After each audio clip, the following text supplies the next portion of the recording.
जी अस्सलाम वालेकुम। आज हमने मैंने बल्कि एक्चुअली टेक्स्ट रीड करना है। रेने गेनो बड़े मशहूर मेटाफिजिशियन गुजरे 20वीं सेंचुरी के, तो उनकी किताब है man and his becoming according to the Vedanta. तो उसमें चैप्टर नंबर 3 है जिसका टाइटल है the vital centre of the human being, seat of Brahma. तो उसमें से कुछ सिलेक्टेड पैराग्राफ्स हैं जो कि मैं रीड करूंगा। डिस्कशन जो है बेसिकली जैसे टाइटल बता रहा है सीट ऑफ ब्रह्मा के ऊपर है। सीट ऑफ ब्रह्मा जो है बेसिकली अगर हम इसको इस्लामिक कॉन्टेक्स्ट में बात करें तो सीट ऑफ ब्रह्मा वो है जहां आपकी जो आई ऑफ द हार्ट है एनुअल कल्ब वो एक्टिवेट हो जाती है। तो यहाँ बेसिकली सीट ऑफ ब्रह्मा से बेसिकली मुराद वही है कल्ब, जिसका जिक्र कुरान में भी है।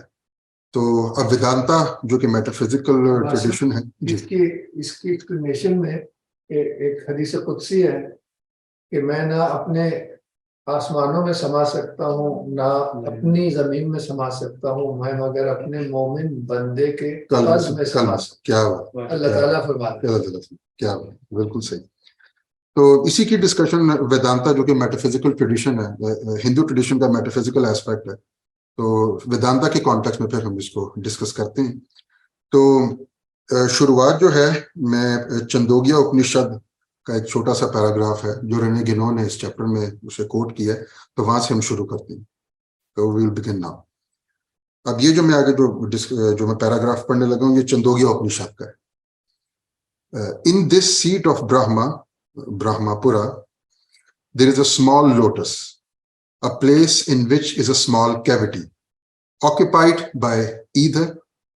We must seek that which is in this place and we shall know it. अब यहाँ जो उपनिषद का पैराग्राफ है वो खत्म हो गया है। अब आगे गेनो जो है इस पैराग्राफ को एक्सप्लेन करेंगे। तो अगर बीच में कोई ऐसी टर्म्स आएंगी जिसका थोड़ा सा बैकग्राउंड चाहिए होगा तो मैं ब्रीफली वो बता दूंगा। अब आगे गेनो जो है इसकी एक्सप्लेनेशन दे रहे हैं इसी पैराग्राफ के कॉन्टेक्स्ट में। That which in fact dwells at the center of the individuality is not merely the etheric element. अब ये etheric element की इन्होंने बात इसलिए की है क्योंकि ये जो पैराग्राफ अभी हमने पढ़ा था इसमें ईथर का जिक्र आया था। तो ईथर जो है बेसिकली अगर हम वेदांतिक ट्रेडिशन के कॉन्टेक्स्ट में बात करें, ईथर जो it's a principle of the corporeal modality, जिसको आलम मादी का प्रिंसिपल का दर्जा ये रखता है। अगर हम जो हिंदू थ्योरी ऑफ 5 एलिमेंट्स की बात करें तो उसमें ईदर जो है उसका प्रिंसिपल स्टेटस है बेसिकली। तो ये वही ईदर का जिक्र यहाँ हो रहा है। तो हम आगे चलते हैं।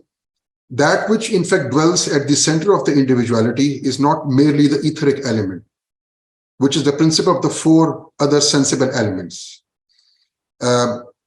as might be supposed by those who confine themselves to its most external meaning, that relating to the corporeal world alone. जिनकी विजन आलम मादी से बाहर नहीं जाता, वो इस इधर से मुराद वही principle of the corporeal modality ले। तो गेनो कह रहे हैं कि इस पैराग्राफ में इधर का जो लिटरल मानी है वो नहीं लेना, बेसिकली ये ट्रांसपोजिशन इसमें रिक्वायर्ड है। अब आगे वो कहते हैं in the corporeal world this element does in fact play the part of a principle but in a wholly relative sense, in as much as this world is eminently relative, and it is precisely this acceptation which has to be analogically transposed. अब ये transposition क्या है उसकी जिक्र वो आगे करेंगे। It is indeed only in the capacity of a support for this transposition that ether is mentioned here in the paragraph of the Upanishad. The conclusion of the text expressly denotes this, since if nothing more were really being referred to, there would obviously be nothing to see.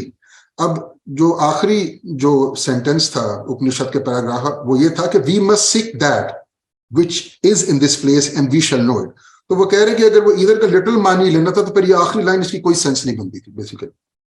तो अच्छा, and it may further be added that the lotus and the cavity in question must also be regarded symbolically, for such a localization is in no wise to be conceived literally once the point of view of corporeal individuality has been transcended, the other modalities being no longer subject to the spatial conditions. Other modalities से मुराद है कि जो extra corporeal modalities, Nor is what we are at present considering merely the living soul, Jiv Atma, that is the particularized manifestation of the self in life and consequently in the human individual. Viewed here more especially under the vital aspect, which is one of the conditions of the existence specifically determining the human individual state. अच्छा इसमें वो जिक्र कर रहे हैं human individual state का. The human individual state जो है, it is one of the many states of existence जो कि पूरी यूनिवर्सल मैनिफेस्टेशन में है. यूनिवर्सल मैनिफेस्टेशन में इनडेफिनिट स्टेट्स हैं, जिनमें से एक स्टेट जो है उसको ह्यूमन इंडिविजुअल स्टेट कहते हैं. और ये जो सीट ऑफ ब्राह्मा है बेसिकली ये it is the centre of the human individual state basically, जिसका जिक्र हो रहा है बेसिकली. अच्छा, and which applies moreover to the sum total of modalities comprise in that state. अब ये जो ह्यूमन इंडिविजुअल स्टेट है, ये this itself consist of indefinite modalities, जिनमें से एक मोडालिटी कॉर्पोरियल मोडालिटी है जिससे हम फेमिलियर बेसिकली. तो जो का मतलब आलम मादी मटेरियल रियल बेसिकली, मतलब which is accessible to our 5 senses, ये हम कह रहे हैं बेसिकली. तो लेकिन जो इंटेग्रल ह्यूमन जो इंडिविजुअल स्टेट है उसमें सिर्फ it is not limited to this modality only, उसमें इनडेफिनिट मोडालिटीज बेसिकली. तो ये जो corporeal modality is just one very small portion of the whole human individual state. एक स्टेट ऑफ एग्जिस्टेंस और उसमें इनडेफिनिट मोडालिटीज, जिनमें से एक मोडालिटी कॉर्पोरियल मोडालिटी है which is the material real. Metaphysically, in fact, this manifestation should not be regarded separately from its principle, which is the self. अच्छा, अब यहाँ self से मुराद जो उसका बिल्कुल जिसे कहते हैं सुप्रीम जो इसकी मानी है सेल्फ का, वो अगर हम इस्लामिक मेटाफिजिकल कॉन्टेक्स्ट में बात करें तो वो मकाम ज़ात, जो जिसको हम ज़ात कहते हैं उसको गिने यहाँ सेल्फ कह रहे हैं basically, but from a subjective point of view. Sanskrit में आत्मा जी, सेल्फ से बात समझ नहीं आती, आत्मा फौरन समझ जी, आत्मा. और वो भी डिवाइन सब्जेक्टिविटी कह रहे हैं, जो सब्जेक्ट डिवाइन सब्जेक्टिविटी का एस्पेक्ट है उससे बात कर रहे हैं बेसिकली. तो वैसे तो divine subjective is the same as divine objective, उनमें कोई डिस्टिंक्शन नहीं है, लेकिन बात okay. And although this appears as jiva in the sphere of individual existence in illusory mode, therefore it is atma in its supreme reality. तो basically वो ये जो सीट ऑफ ब्राह्मा है बेसिकली, यहाँ इसके साथ जब आप अब उर्दू का लफ्ज आई डोंट नो वो it is correct to use मुत्तसिल हो जाते हैं फाजिल साहब की टर्मिनोलॉजी यूज करते हुए. तो बेसिकली यू आर कह लें कि you are sort of it's a direct manifestation of atma basically, this center of the human individual state. ठीक है, it is the direct manifestation. इसमें जो लफ्ज का गया जीव आत्मा, उसका मतलब ईगो, पर्सन ईगो, मतलब कि वही आत्मा इंडिविजुअल मोड में कैसे अपीयर होगी, कैसे मैनिफेस्ट होगी, ये है बेसिकली. अच्छा, इसके बाद एक और उपनिषद का पैराग्राफ है जो कि रेने गेनो कोट कर रहे हैं, चंदोगिया उपनिषद का, उसको हम पढ़ते हैं, विच इज वेरी इंटरेस्टिंग. क्योंकि आत्मा का जिक्र ही हुआ है पैराग्राफ के कंक्लूजन में, तो उसी से वो स्टार्ट कर रहे हैं. दिस आत्मा which dwells in the heart is smaller than a grain of rice, smaller than a grain of barley, smaller than a grain of mustard, smaller than a grain of millet, smaller than a germ which is in the grain of millet. This atma, again which dwells in the heart, is also greater than the earth, greater than the atmosphere, greater than the sky, greater than all the worlds together. अब देखिए comparison हुआ है, contrast देखेंगे, उस contrast को आगे वो explain करेंगे. इसमें वो क्या कहते हैं, वो डायरेक्ट एनालॉजी और इनवर्स एनालॉजी की बात है, वो भी देखते हैं. अच्छा, अब इसकी एक्सप्लेनेशन में गिनो कह रहे हैं, ये पैराग्राफ यहाँ खत्म हो गया चंदोगिया उपनिषद का, अब इसको एक्सप्लेन कर रहे हैं गिनो. वो कहते हैं this is so in fact because analogy is necessarily applied in an inverse sense, and just as the image of an object is inverted relative to that object, that which is first or greatest in the principal order, apparently at any rate, last and smallest in the order of manifestation. ये बहुत important line actually, क्योंकि हमने पहले भी मेरे ख्याल इस wisdom course के अंदर भी ये डिस्कशन की थी कि जो सिंबल है बेसिकली उसमें उसके कॉन्टेक्स्ट में बात करें तो इनवर्स एनालॉजी भी होती है, डायरेक्ट एनालॉजी भी होती है. हम कहते हैं ना कि जो मजाज है it veils as well as unveils, हकीकत को एक्सप्रेस भी करता है लेकिन वो हिजाब के तौर पे काम भी करता है. ये जो डुअल नेचर है सिंबल की, वो इस तरह है कि अगर हम इनवर्स एनालॉजी के कॉन्टेक्स्ट में बात करें तो जो सिंबल है वो वेल करेगा बेसिकली, और अगर डायरेक्ट एनालॉजी के कॉन्टेक्स्ट में बात करें तो वो एक्सप्रेस करेगा हकीकत को. तो ये उसकी तरफ इशारा है कि अब देखें जो जीव आत्मा है, इट्स बेसिकली इंडिविजुअल मोड में इट्स अ सिंबल फॉर आत्मा। तो जीव आत्मा या जो सीट ऑफ ब्राह्मण, जब जो आपका सेंटर है, सेंटर ऑफ ह्यूमन इंडिविजुअलिटी, उसमें और आत्मा में सिंबल और सिंबलाइज का रिश्ता है ना बेसिकली। तो क्योंकि वो मैनिफेस्टेशन ऑफ आत्मा है, तो अब इनमें डायरेक्ट एनालॉजी भी है, इनवर्स एनालॉजी भी बेसिकली, तो उसकी तरफ इशारा कर रहे हैं। अब वो कहते हैं कि इसकी एक्सप्लेनेशन एक तो ये है कि जब आप ट्री का किसी दरिया के अंदर इमेज देखते हैं तो इमेज इन्वर्टेड होता है बेसिकली, तो क्योंकि वो जो ऑर्डर है वो रिवर्स होता है। तो ये बड़ी अच्छी एग्जांपल है। अब अगर हम इन्वर्जन पे फोकस करें तो it is not the actual thing which is being reflected, लेकिन अगर हम इस चीज पे फोकस करें इन्वर्टेड तो है लेकिन है तो ट्री ही, तो फिर इसका मतलब होगा कि वो असल में उसी को एक्सप्रेस कर रहे हैं। तो यह it veils as well as unveils, ये दोनों चीजें आ गई। अच्छा, अब वो दो और मिसालें देंगे इसी इन्वर्जन को एक्सप्लेन करने के लिए, लेकिन दोनों मैथमेटिक्स से, उसको हम देखते हैं। Okay, to make a comparison with mathematics by way of clarification, it is thus that the geometrical point is quantitatively nil and does not occupy any space, though it is the principle by which space in its entirety is produced, since space is but the development of its intrinsic virtuality. Quantitative nil का basically मतलब है extensionless, मतलब point जो है basically it is extensionless, और point itself तो manifest नहीं होता ना basically, लेकिन वो पॉइंट जो है बेसिकली वो पूरी स्पेस उससे जनरेट होती है उसको। अच्छा, अब पॉइंट से स्पेस कैसे जनरेट होती है उसको भी सिंबॉलिकली एक्सप्लेन करने के लिए साइड नोट के अंदर गेनो ने एक बात की हुई है। गेनो कहते हैं कि by continuous displacement the point engenders the line engenders the surface and the surface engenders the solid basically. तो ये सिंबॉलिकली बताने के लिए कि पॉइंट से कैसे वो जितनी जो पॉसिबिलिटीज, स्पेशल पॉसिबिलिटीज हैं, वो क्या कहते हैं मैनिफेस्ट हो रही। तो अच्छा, अब स्पेशल डोमेन में, मैनिफेस्टेड डोमेन में पॉइंट जो है बेसिकली उसकी कोई हैसियत नहीं, इट इज क्वांटिटेटिवली निल, लेकिन क्वालिटेटिवली स्पीकिंग वो सुप्रीम बेसिकली। तो ये बेसिकली बात है कि वो चीज जो क्वालिटेटिवली निल है वो ऐसी चीज को सिंबलाइज कर रही है जो कि प्रिंसिपल है, जो कि ओरिजिन है, जिससे सारा कुछ जनरेट हो बेसिकली। तो इस रियल्म के अंदर अगर जो सबसे हकीर चीज है ना बज़ाहिर, वो सिंबलाइज करेगी जो सबसे मुकद्दस चीज है इन दी प्रिंसिपल रियल्म। तो ये है बेसिकली बात। यहाँ पे वैसे जहाँ इनके जहन में जो है वो ये कि इंसान जो है वो अल्लाह ताला की सूरत पर पैदा किया गया, तो और मगर उसको भेजा सबसे आखिर में गया। हाँ, ये बात भी है इसमें, बल्कि क्या कहते हैं kind of related to this, ये एक और साइड नोट है गिनो का, जिसमें वो कहते हैं कि this idea, the same idea is very clearly expressed in the gospel text. So the last will be first and the first last basically. ये basically एक असूल बताया ऐसी। एक और एग्जांपल उन्होंने दी है कि similarly, though arithmetical unity is the smallest of numbers if one regards it as situated in the midst of their multiplicity, yet in principle it is the greatest, since it virtually contains them all and produces the whole series simply by the indefinite repetition of itself. अच्छा, इसको भी अगर symbolically हम समझना चाहें तो वैसे तो अगर मल्टीप्लिसिटी पे फोकस करके देखा जाए तो 1 सबसे छोटा नंबर, लेकिन 1 के अलावा बाकी जितने भी नंबर देखें they can be reduced to 1। जैसे 2 is 1 plus 1, 3 is 1 plus 1 plus 1, 4 is 1 plus 1 plus 1 plus 1। तो मतलब वो कह लें कि all the other numbers basically they are derived from 1, इस तरह कह लें। तो ये भी एक समझने का तरीका है कि अगर नंबर की हद तक देखें तो वो सबसे छोटा है, लेकिन वो सिंबलाइज कर रहा है प्रिंसिपल बेसिकली, ये बात। अच्छा, अब यही इन्हीं दो एग्जांपल्स के बाद अब वो सेल्फ पे आते हैं दोबारा कि अब इसको सेल्फ पे कैसे अप्लाई करना है। The self is only potentially in the individual so long as union is not achieved, and this is why it is comparable to a grain or a germ.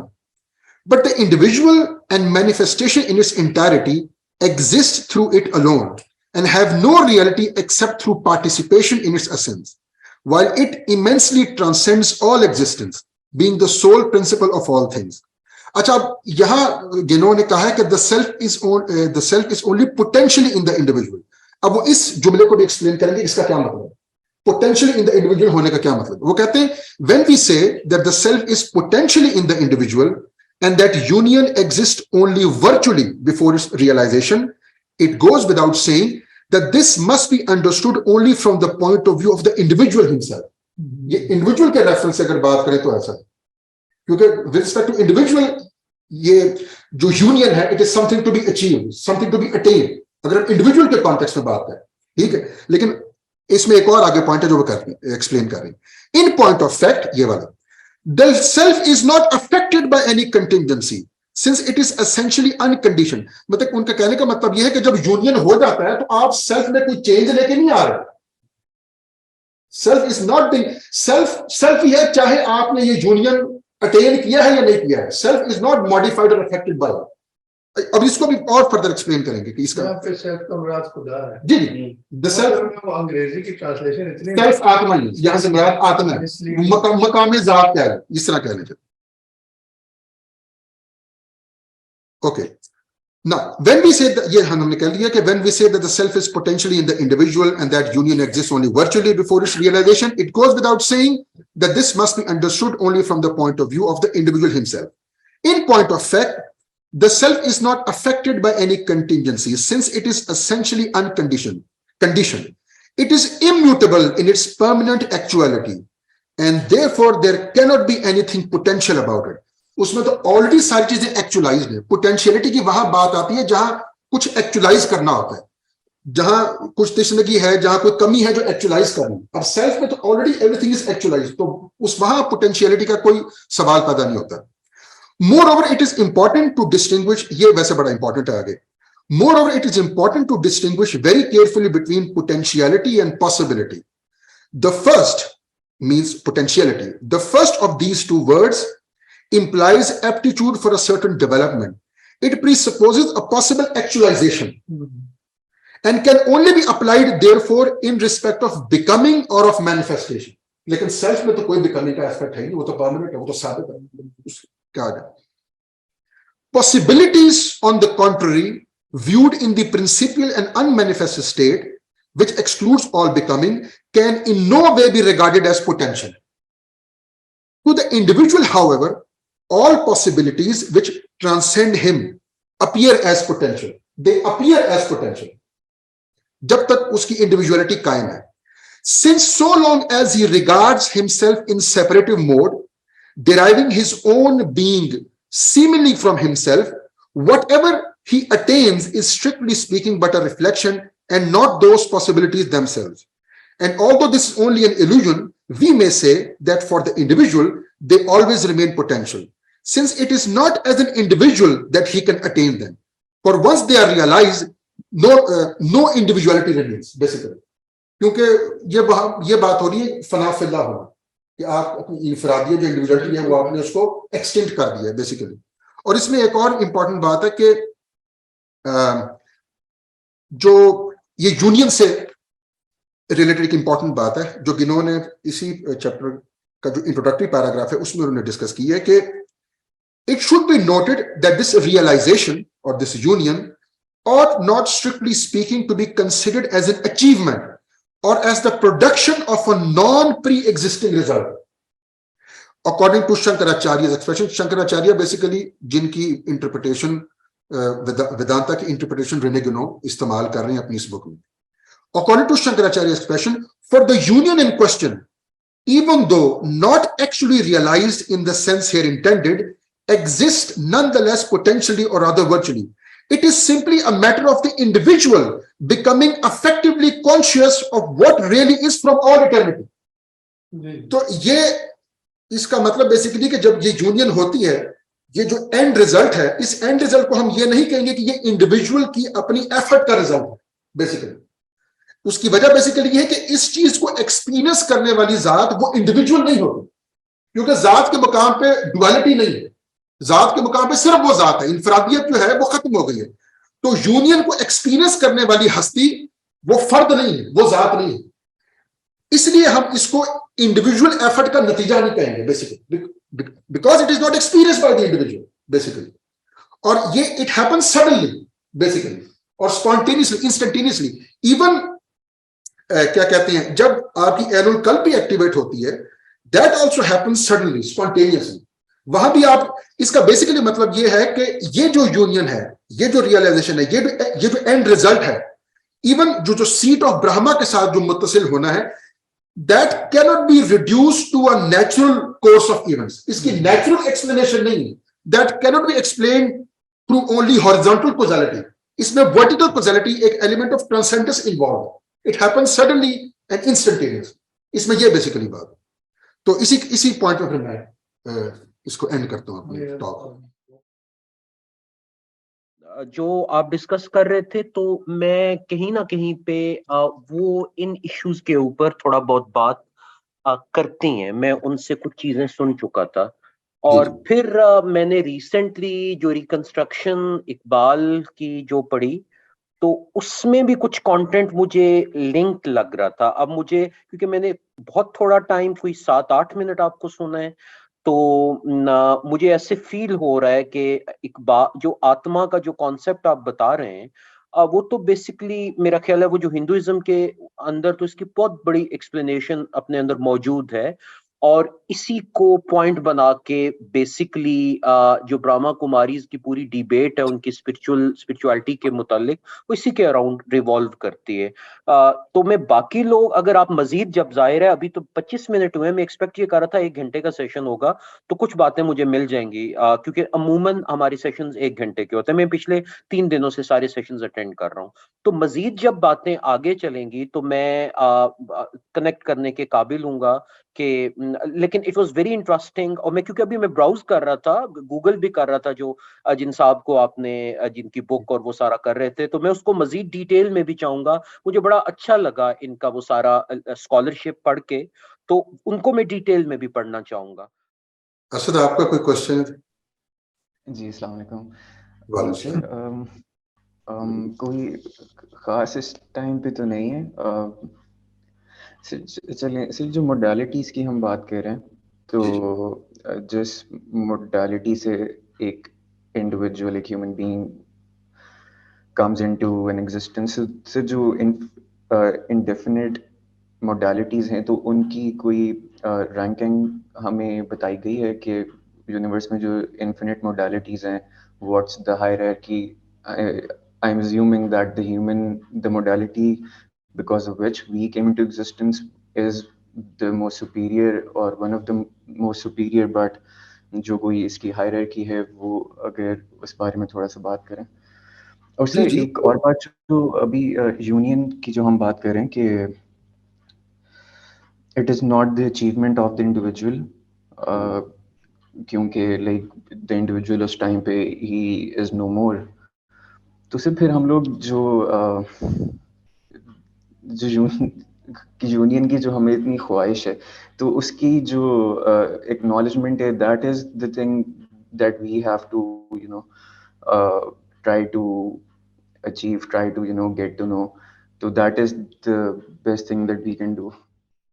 दूसरा क्वेश्चन अगर आप जरा दोबारा कहें, दूसरे क्वेश्चन। ऐसे देखिए, यूनियन अगर हमारी इंडिविजुअल कोई अचीवमेंट नहीं है, ऑब्वियसली नहीं है, तो फिर एक तो जो इतनी हमें यूनियन की जो ख्वाहिश है, जी जी, वो जी वो असल में कहा जा रहा है कि जो एंड रिजल्ट है ना, बेसिकली मेनली इसका जो मतलब इसका लुबे लुबा बेसिकली ये है कि वो जो एंड रिजल्ट है ना, मतलब अगर हम फर्स्ट ऑफ ऑल स्पेसिफिकली अगर हम बात करें कि जो आपका जो सेंटर ऑफ ह्यूमन इंडिविजुअलिटी है, ठीक है, उसके साथ हम मुतसिल होते हैं, ठीक है। अब आपकी एनुअल कल्ब एक्टिवेट हुई, मतलब आसान लफ्जों में चले।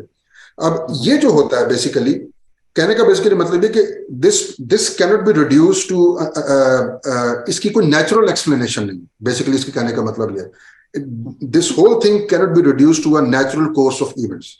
मतलब कि ये सिर्फ हॉरिजॉन्टल कॉजेलिटी का मतलब है कि आप सिर्फ नेचुरल डोमेन के अंदर ही, ठीक है। नेचुरल डोमेन से मुराद बेसिकली क्या है, जिसमें ये आलम मादी भी आता है, बेसिकली फॉर्मल मैनिफेस्टेशन वाला जो पार्ट है बेसिकली।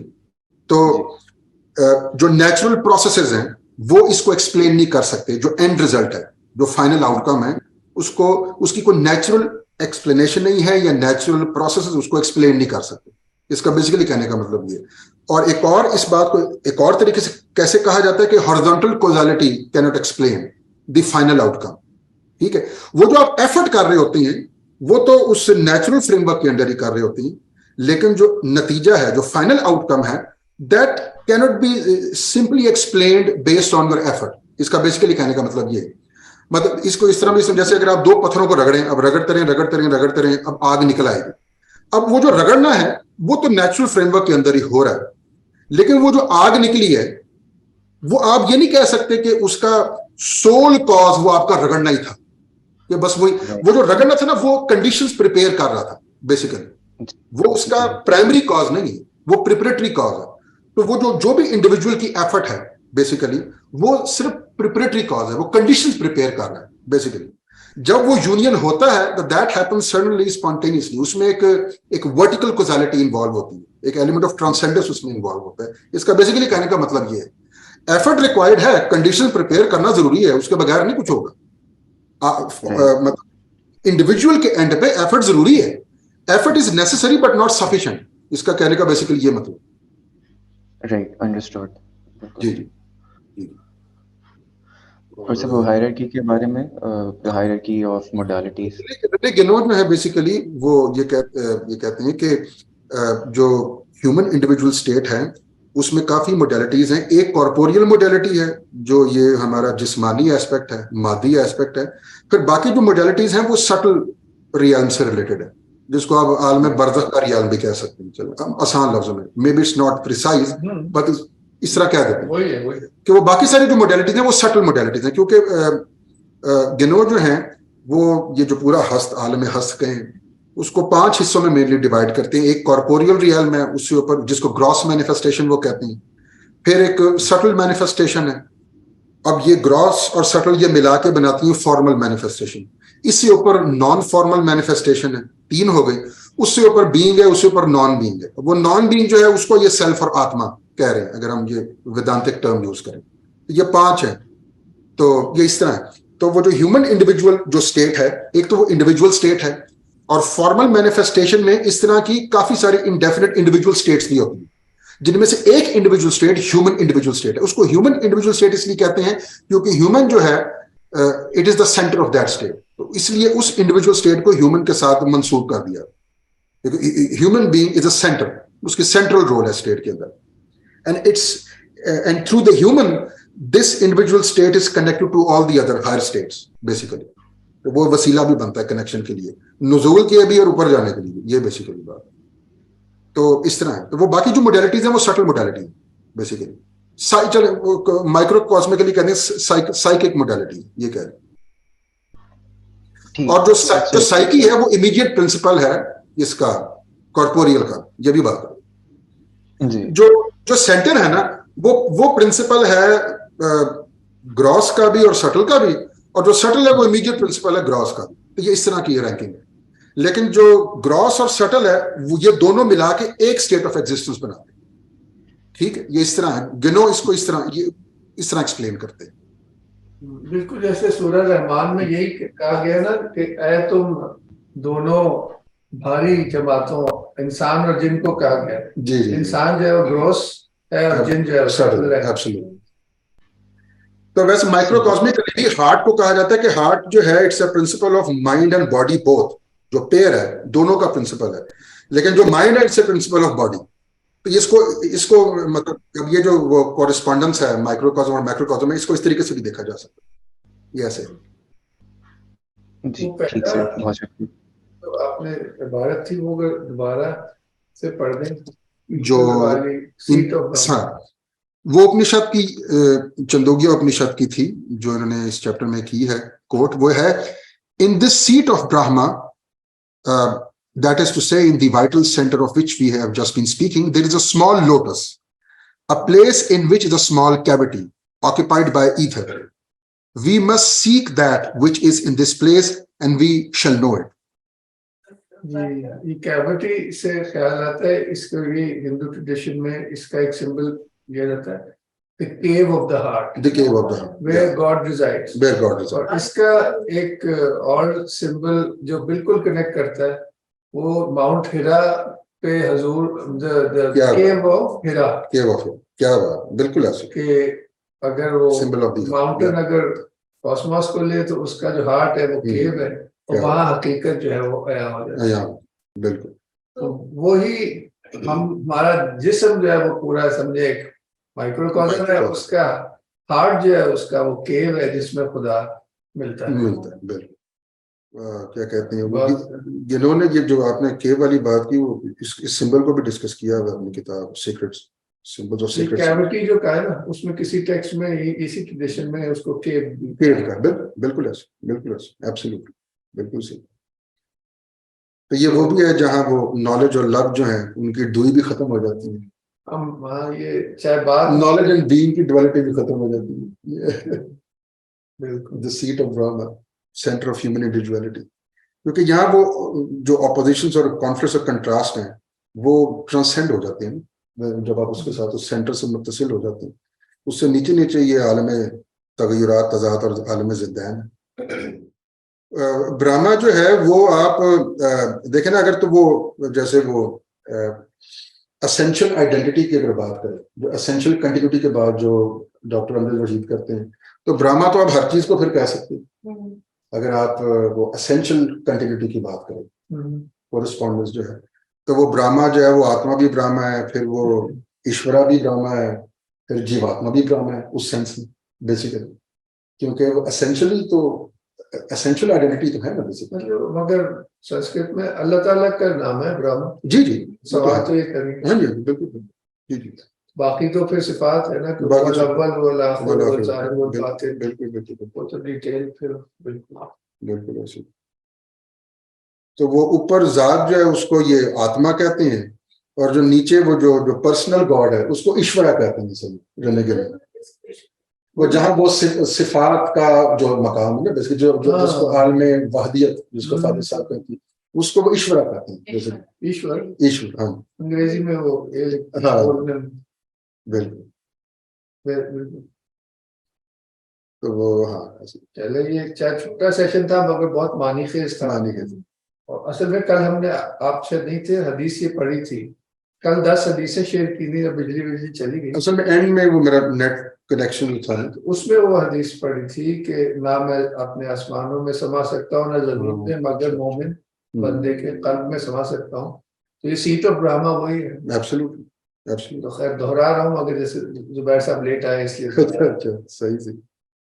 कल वो आखिरी जो कमेंट में एक चीज रह गई थी कि वो जो कुर्बे नवाफिल वाली जो थी उसमें तो कि एक तो इसके बारे में one you need to be conscious of the fact कि everything other than God is illusion, लेकिन साथ ही फिर कि everything other than God is also not other than God. वो दोनों चीजें फना और बका के दोनों aspect one has to be conscious of that. तभी तो वो हम देंगे wherever you turn there is the face of God वाली बात तभी आएगी। कि उस अहमद उस्मान साहब अभी आपको डिस्कशन मेरे ख्याल से ये अब आइडिया हो गया होगा कि क्या डिस्कशन हुई थी पहले जिन्होंने पढ़ा। जी जी बिल्कुल, मुझे काफी आइडिया हो गया। लेकिन मैं चाहूंगा कि थोड़ा नकवी साहब के साथ हम लोग एवरी फ्राइडे सिटिंग हुआ करेगी हमारी, या क्या हम इसी टेक्स्ट को कंटिन्यू करेंगे एवरी फ्राइडे जिस तरह आपके साथ हमारी एवरी थर्सडे हो रही है ना 10 बजे, और मसनवी के ऊपर एवरी वेडनेसडे। हाँ but it's not with me, हर दफा ना शख्स बदलेगा। ये रमजान में हम ऐसे करते हैं कि एक टॉपिक लेते हैं, उस पे 3 लोग 3 हफ्तों का प्रोग्राम होता है। तो जो मेरा वाला था वो था हदीस और रूहानियत, तो वो पहला मेरा था, अगला रेहान साहब का होगा, उससे अगला फाजिल साहब का होगा, इसी तरह। राइट। लेकिन रिकॉर्डिंग क्योंकि मौजूद है फेसबुक पे, मैं देख रहा हूँ कि आज के सेशन की रिकॉर्डिंग हो रही है, वो हमारे लिए बाद में पूरा सेशन अवेलेबल होगा, तो वो फिर बाद में भी हम सुन सकते हैं। और मैं चाहूंगा कि ये जो सारा टेक्स्ट है मैंने गूगल किया, ये सारा अवेलेबल है, मतलब अगर हम डेप्थ में जाके समझना चाहें तो ये अपॉर्चुनिटी है, हम कर सकते हैं आजकल थैंक्स टू ये सोशल मीडिया और सारा कुछ। तो मैं चाहूंगा कि डेप्थ में जाके इसको मैं समझूं। मुझे बहुत अच्छा लगा जी, बड़ी इंटरेस्टिंग टॉक थी और मैं कनेक्ट कर सक रहा हूँ। लेकिन मैं चाहूंगा कि इससे पहले कि मैं अपने कुछ व्यूज दूं, एक दफा पढ़ लूं कुछ थोड़ा टाइम लेके। Thank you very much for this. Thank you. We can wind up for now. या पूछ ले कोई और और कोई है ही ना, वो जुबैर साहब। अशरफ जुबैर जुबैर साहब। साहब ने सर मैं तो बड़ी देर से आया हूँ, तो अच्छा, मैंने तो मिस कर दिया। मेरा ख्याल था कि वो बाकी सेशंस की तरह भी ये चलेगा आधा घंटा और, लेकिन हाँ। चले रिकॉर्डिंग अब सुनूंगा। नहीं लेकिन कुछ क्वेश्चन आंसर अगर कोई हो तो आधा घंटा और चला लेते हैं। नहीं नहीं, टाइम सुबह उठना भी है सर। आप अगर दो सेंटेंस में अगर आप इसकी समरी कर दें डॉक्टर साहब, तो क्या ही मजा आएगा। वो असल में डिस्कशन थी सीट ऑफ ब्राह्मा के ऊपर, जिसको इस्लामिक कॉन्टेक्स्ट में कल्ब भी कहते हैं। तो वो ये है कि वो जो सेंटर ऑफ ह्यूमन इंडिविजुअलिटी है बेसिकली, वहां है ना सीट ऑफ ब्राह्मा बेसिकली। तो वो ये जब उसके साथ उस सेंटर के साथ मुत्तसिल हो जाते हैं तो आपकी एनुअल कल्ब एक्टिवेट हो जाती है, और यही जो खुदा भी है, डिवाइन प्रेजेंस जो है, उस बड़ी स्ट्रॉन्ग डिवाइन प्रेजेंस यहाँ है, because it's a direct manifestation of आत्मा। आत्मा से यहाँ मुराद है वो जात बेसिकली, इस्लामिक कॉन्टेक्स्ट में बात करें तो उसके ऊपर डिस्कशन थी। डॉक्टर साहब इसमें एक ये अक्सर ये जो लफ्ज आता है थर्ड आई, तो हाँ जी, ये उसका ये वही चीज है। वही है, थर्ड आई वही है, वो आई ऑफ द हार्ट ही है बेसिकली। ठीक है। वो आई ऑफ द हार्ट है कि जहां नॉलेज और लव भी यूनाइट हो जाते हैं, where you transcend all the conflicts and oppositions, ये है बेसिकली। ठीक तो हो नॉलेज, हर डुअलिटी जो है वो ट्रांसेंड हो जाती है ना, ऑपोजिशन ट्रांसेंड हो जाती है, इस तरह के। सही हो गया, बहुत शुक्रिया। जो इल्म मिलता है वो इल्म हुजूरी है, मतलब फादर साहब की टर्मिनोलॉजी यूज करें, इल्म हुजूरी है ये, इससे बियॉन्ड इल्म हुजूरी है, क्योंकि वो आप वो अब मैं वर्ल्ड एक्सेस वाली टर्मिनोलॉजी यूज कर सकते हैं वैसे। तो ये वो सेंटर है बेसिकली जहां ये ह्यूमन इंडिविजुअल स्टेट को वर्ल्ड एक्सेस इंटरसेक्ट करती है। तो ये पॉइंट ऑफ इंटरसेक्शन है वर्ल्ड एक्सेस, जिसको सिरात मुस्तकीम भी कहते हैं उसका, और ये इंडिविजुअल ह्यूमन स्टेट का, जिसको हम सेंटर ऑफ ह्यूमन इंडिविजुअलिटी कह ले, जहां ये सीट ऑफ द हार्ट भी, सीट ऑफ ब्राह्मा भी लोकेटेड है बेसिकली। अच्छा, अब इसमें एक और बात भी है कि वो एक और सिंबलिज्म भी होता है कि जो आपका आत्मा है या सेल्फ है, उसको अगर आप सूरज से रिप्रेजेंट करें, और सूरज की एक रे ऑफ लाइट जो है बेसिकली, वो आके आपकी इंडिविजुअल डोमेन पर पड़ती है, तो क्या कहते हैं, तो वो जहां पड़ती है वो आपका सेंटर है, और वहीं सीट ऑफ ब्राह्मा भी लोकेटेड है बेसिकली। अब वो जिस मीडियम के थ्रू जाती है उसको क्या कहते हैं, बुद्धि भी कहा जाता है, non formal manifestation, spirit of God, the spirit of God, Semitic tradition. हाँ। तो इस तरह भी इसको ये है ना कुरान में, फनफख्तु फीही मिन रूही, मिन हमने रूही। अपनी रूह में से आदम के पुतले में फूका। तो वो बुद्धि जो है बेसिकली वो आपकी इंडिविजुअल डोमेन को डिवाइन रियम से कनेक्ट कर रही है। I saw my Lord with the eye of the heart, I asked who are you, he replied you. क्या बात है, सब्जेक्ट ऑब्जेक्ट डुअलिटी खत्म हो गई। देखिए कमाल, ये असल में यही जो हम बात कर रहे थे ना कि जब आप इस मरकज के साथ मुत्तसिल हो जाते हैं तो वो जो नॉलेज और बीइंग की डुअलिटी जो है वो भी खत्म हो जाती है ना बेसिकली। तो जो ऑब्जेक्ट नॉलेज है वो, और जो उसकी रियलिटी है उसमें कोई दो ही नहीं रहती। लेकिन आपने ये जो बात की कि इल्मे हजूरी इसके बाद शुरू होती है, तो मेरा तो ख्याल था कि इल्मे हजूरी नहीं, इसके शुरू बाद हो जाती है। नहीं, इसके बाद सिर्फ इल्मे हुजूरी है, ये कहने का मतलब। अच्छा।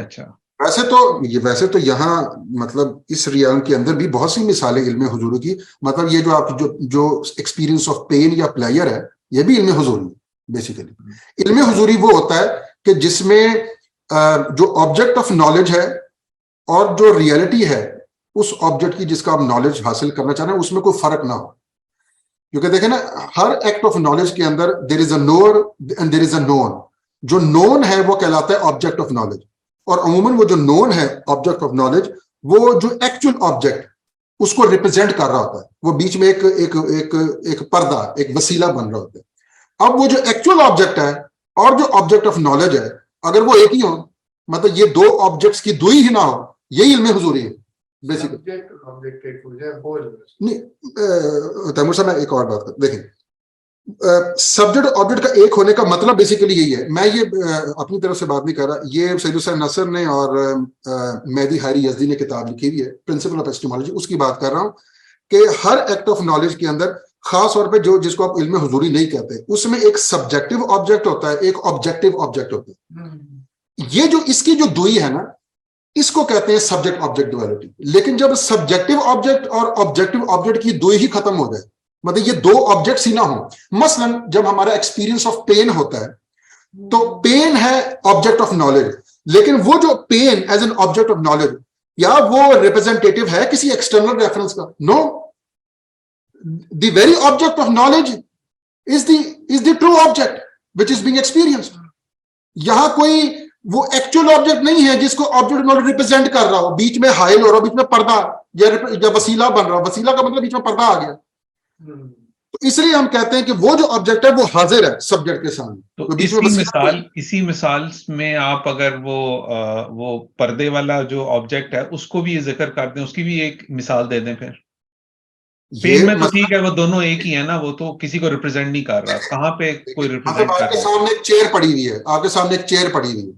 अब ये जो चेयर है जो आपकी ऑब्जर्वेशन का हिस्सा, ये आपका ऑब्जेक्ट ऑफ नॉलेज है, ठीक है।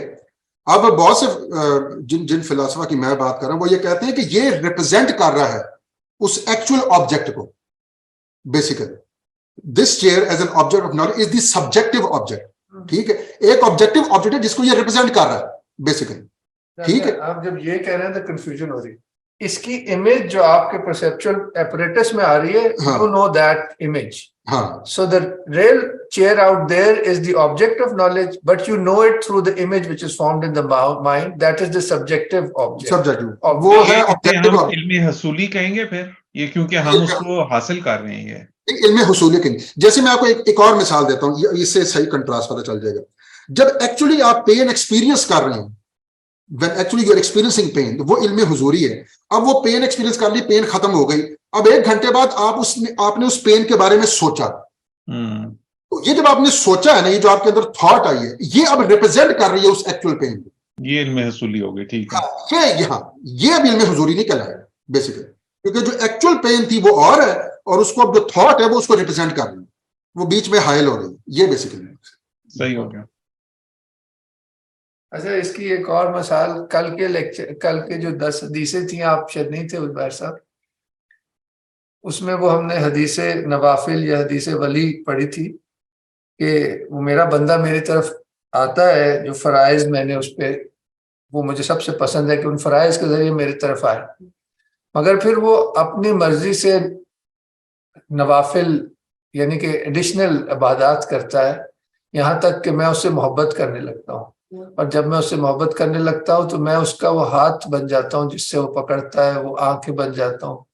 मैं इसको पैराफ्रेज कर रहा हूँ, उसमें पहले समात का जिक्र है, फिर बसारत, इस तरह करके फिर तो हदीस कुदसी है गालिबन जी, मगर आइडिया वही है ना कि वो डुअलिटी खत्म हो गई ना एक तरह, ऑल्दो बज़ाहिर तो बंदा ही कर रहा है, मगर जो असल कॉज है और जो उसका इफेक्ट है उनमें वो डिस्टेंस खत्म हो गया शायद।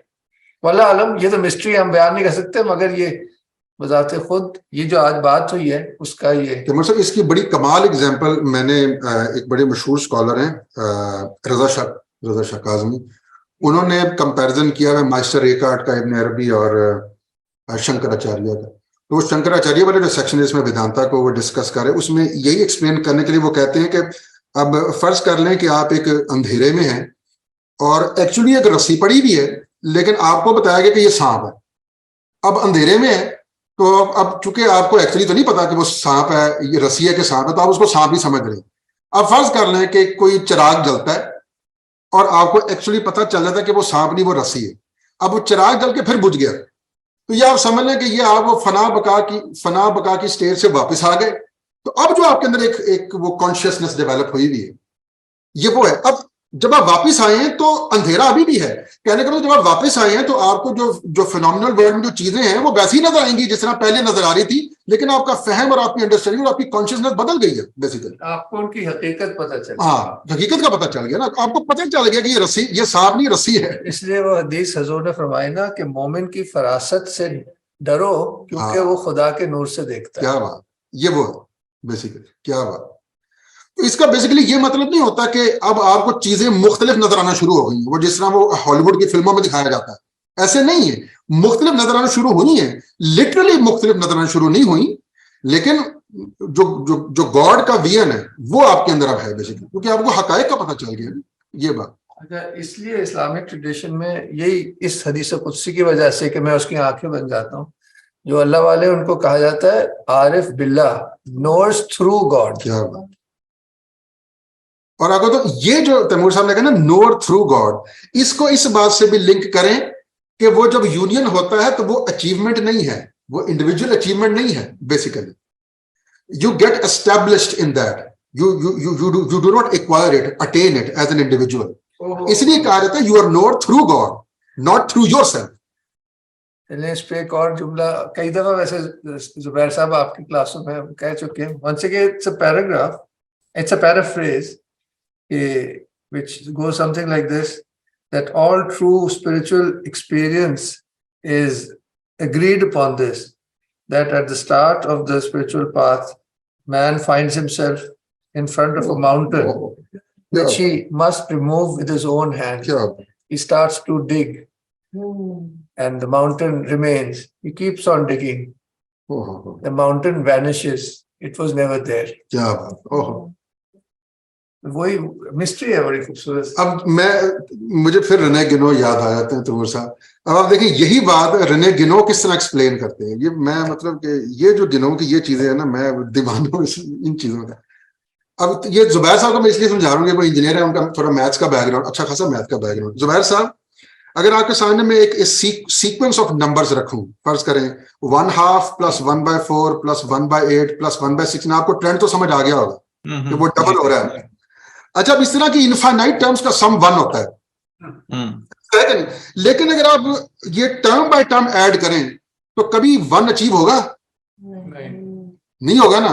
तो वो जो तैमूर साहब बात कर रहे थे ना कि माउंटेन वैनिशेस, वो बेसिकली है कि आप सम वाली इक्वेशन की सम वाली साइड से जंप करके लेफ्ट साइड पे आ गए जहां सिर्फ 1 लिखा हुआ है। लेकिन वो जंप आप खुद नहीं करेंगे, वो जंप कराई जाएगी, आपको भेजा जाएगा और इक्वेशन के लेफ्ट साइड पे ले जाएंगे जहां सिंथेटिक रियलिटी है। इसको फ्रॉन ये भी कहते हैं कि synthesis is not analytically exhaustible. ये है बात बेसिकली। ये रेने ने वो इन्फिनिट वाली जो कैलकुलस थी उस किताब में तो नहीं उन्होंने ये लिखा? उसमें भी इसका जिक्र है, यस, जिसमें वो कहते हैं कि what is the right understanding of the passage to the limit, जिसे वो कहते हैं। ये जो हम डिफरेंशियल इक्वेशंस के अंदर वो डेरिवेटिव में जो लिमिट्स और इंटीग्रल में लिमिट्स डिफाइन करते हैं, मेरे ज़हन में आ रहा था, मैं तो इंटीग्रेशन कर रहा था इसकी बैठा हुआ। वो जो लिमिट होती है ना, वो जो एक्चुअल लिमिट है, जो वैल्यू है, that value is not the last term of the sequence, it is totally different, it's a different domain. तो ये वही बात है नोर थ्रू गॉड। आप वो टर्म बाय टर्म ऐड करने का मतलब है ये आप इंडिविजुअल एफर्ट कर रहे हैं। ये तो कभी एग्जॉस्ट ही नहीं होगा अगर आप इस एंड पे रहेंगे। ये तो इनडेफिनिट है, सिंबॉलिक है, ये बड़ा सिंबल। यस, मैथमेटिक्स में ये देख, तो आपने लेफ्ट साइड पे 1 पे जाना है, वो आप अपनी इंडिविजुअल ये एफर्ट करना जरूरी है। आपका काम है कि आप टर्म्स ऐड करते जाएं, लेकिन वो जो एक मोमेंट ऑफ डिसकंटिन्यूटी जो आएगा ना, जो इंस्टेंटेनियसली सडनली जो एक जंप आएगी, जो लीप आएगी, उसकी एजेंट आप नहीं होंगे बेसिकली। ये बेसिकली बात है, क्योंकि वो इसलिए कहते हैं कि वो एक्सपीरियंस वो इंडिविजुअल का एक्सपीरियंस नहीं होगा, क्योंकि एज इंडिविजुअल तो आप टर्म ही ऐड करते रहेंगे ना बेसिकली। डॉक्टर साहब, ये तो मिसाल कुछ एसिम्प्टोट और सिंगुलैरिटी की तरफ जा रही है, ये कुछ वही मुझे लग रहा है। जी, एसिम्प्टोट्स की भी बात है, सारी बात है, जहां भी लिमिट आ गए उसके ऊपर अप्लाई कर दें, आपकी बात डेफिनेटली ऐसी है। अच्छा, रिजवान साहब बड़े फैन हैं कॉर्बैन के, आपने कभी उसका जिक्र नहीं किया, कभी उसकी भी बात हो जाए। रिजवान साहब से तो अब मुलाकात शाज़ो नाज़र ही होती है। उनको इतना पढ़ा नहीं हुआ मेरा उनका इतना मुताला नहीं है, तो जो जिसको पढ़ा नहीं हुआ इतना, उसके बारे में मैं क्या डिस्कस कर सकता हूँ, ये बात है। एक्सीलेंट, बहुत खूब जी। अब हमने आधा घंटा निकाल लिया, फिर देख लें। छेड़ दिया हमने अब्बास साहब को, और ये जुबैर साहब आपकी बरकत है। नहीं, बरकत नहीं, ये छेड़खानी है। मेरी बरकत ही है ये, वरना क्योंकि मेरे ज़हन में तो अल्फाज आते ही नहीं, आज आ गए। तो जी ये बाकी लोगों में कुछ ऐसे हमने टर्म्स इस्तेमाल किए हैं जो हमने काफी दफा सुनी हुई है, लेकिन हो सकता है कुछ लोगों ने के लिए ये पहली दफा हो। अब ये पता नहीं है असद वही असद है जो हमारी क्लास के थे या कोई और है? वीडियो नहीं ऑन ना? जी वही हूँ सर। ओह जी असद सर, आप फिर क्यों खामोश क्यों हैं? ये तो आप तो इन सारी दर्द और कर्ब से गुजरे हुए हैं? नहीं सर, खामोश नहीं, मैं सुन रहा हूँ और कुछ सवाल होंगे तो जरूर पूछूंगा, अभी के लिए नहीं है।